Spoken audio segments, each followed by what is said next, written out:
नमस्कार, मैं अक्षरा वर्मा आप सभी का स्वागत करती हूँ भारतीय न्यूज़ पर। साथ ही हम आप सभी के लिए लाए हैं एक ऐसा शो जहां आपको मिलेगी जाने माने चेहरे के बारे में जानकारी। जी हाँ, हमारे इस शो का नाम है चर्चित चेहरे। जुझारू प्रवृत्ति, कर्मठ व्यक्तित्व। भारत के 7वें उप प्रधानमंत्री, भारतीय जनता पार्टी के सह संस्थापक, देश में बीजेपी का बिगुल बजाने वाले वरिष्ठ राजनीतिज्ञ। क्या आप जानते हैं हम किसकी बात कर रहे हैं? जी हाँ, भारत का सर्वोच्च नागरिक सम्मान पाने वाले श्री लालकृष्ण आडवाणी जी की। 8 नवंबर 1927 कराची, पाकिस्तान में जन्मे श्री लालकृष्ण आडवाणी जी बीजेपी के एक वरिष्ठ नेता हैं। उनकी स्कूली पढ़ाई कराची में हुई, जिसके बाद हैदराबाद के एक कॉलेज में उन्होंने अपने आगे की पढ़ाई की।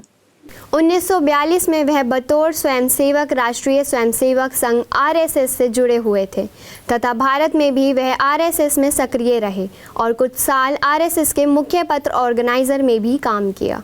1944 में उन्होंने कराची में अध्यापक के तौर पर नौकरी की और फिर विभाजन के बाद सितंबर 1947 में भारत आए।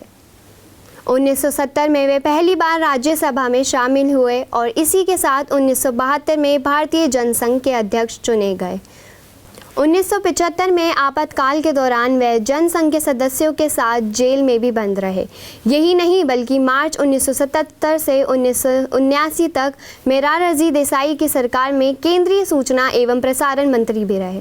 1998 में वाजपेयी सरकार में गृह मंत्री और फिर उप प्रधानमंत्री भी बने। इसके बाद 2004 से 2009 तक लोकसभा में विपक्ष के नेता बने रहे। 90 के दशक में विश्व हिंदू परिषद ने अयोध्या, काशी और मथुरा के मंदिरों को मुक्त कराने का अभियान चलाया और इसके अंतर्गत लालकृष्ण आडवाणी ने सोमनाथ से अयोध्या तक रथ यात्रा की।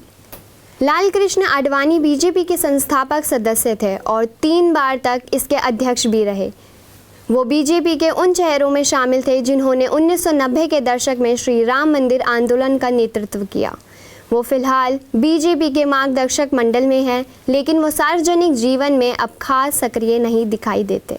भारत रत्न से सम्मानित होने पर प्रधानमंत्री नरेंद्र मोदी जी ने सोशल मीडिया के जरिए प्रसन्नता जाहिर करते हुए लिखा कि भारत के विकास में हमारे दौर के सबसे सम्मानित नेताओं में से एक रहे आडवाणी जी का योगदान अविस्मरणीय है। इसी विषय पर चर्चा करने के लिए आज हमारे साथ स्टूडियो में मौजूद है डॉक्टर शीलनिधि त्रिपाठी और साथ ही डॉक्टर रिंकू सेठी। तो सर, 96 वर्ष, क्या आपको नहीं लगता ये काफ़ी देर में सम्मान मिला गया है? अक्षरा जी, देर नहीं, काफ़ी देर हुई इस सम्मान को देने के लिए। लालकृष्ण आडवाणी एक ऐसा नाम जिसने जनसंघ को बीजेपी के साथ जोड़ा, जिसने बीजेपी में जो है युवाओं की फौज खड़ी की।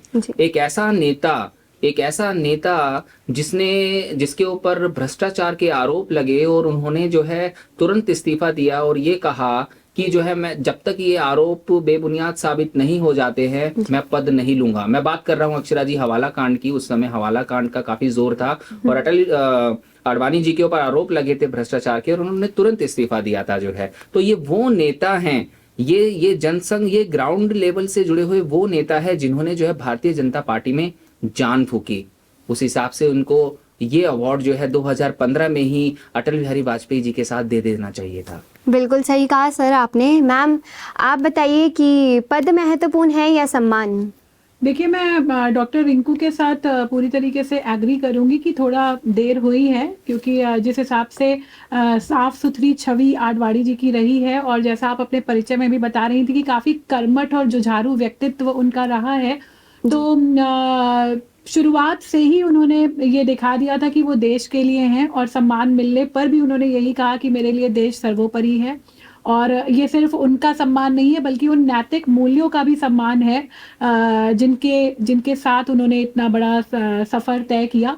तो हाँ, देर तो हुई पर देर आए दुरुस्त आए। पद हमेशा महत्वपूर्ण नहीं होता है। सम्मान, देश का सर्वोच्च नागरिक सम्मान अपने आप में एक बहुत बड़ी बात है और भारत रत्न से उनको नवाजा गया है। तो मेरे लिए ये कहना या मेरी तरफ से ये कहना कि पद उतना महत्वपूर्ण नहीं है जितना सम्मान होता है और वो आडवाणी जी को मिला, तो इसके लिए उन्हें मेरी तरफ से बहुत बहुत बधाइयाँ। आप दोनों का हमारे साथ स्टूडियो में जुड़ने के लिए बहुत बहुत धन्यवाद। लालकृष्ण आडवाणी बचपन से ही राष्ट्रीय स्वयंसेवक संघ के साथ जुड़े रहे हैं। उनका सफ़र ज़मीनी स्तर पर काम करने से शुरू होकर उप प्रधानमंत्री के रूप में देश की सेवा करने तक का रहा है। उन्होंने गृह मंत्री और सूचना एवं प्रसारण मंत्री के रूप में भी अपनी पहचान बनाई। उनकी संसदीय यात्रा अनुकरणीय और समृद्धि नज़रिए से भरी रही है। तो दर्शकों, आज हमने जाना भारत रत्न से सम्मानित तथा आडवाणी जी के संपूर्ण जीवन के बारे में, और इसी के साथ मैं आज का ये कार्यक्रम समाप्त करती हूँ। तो मिलेंगे आपसे अगले हफ्ते एक और चर्चित चेहरे के साथ। तब तक के लिए नमस्कार। देखते रहिए भारती न्यूज़।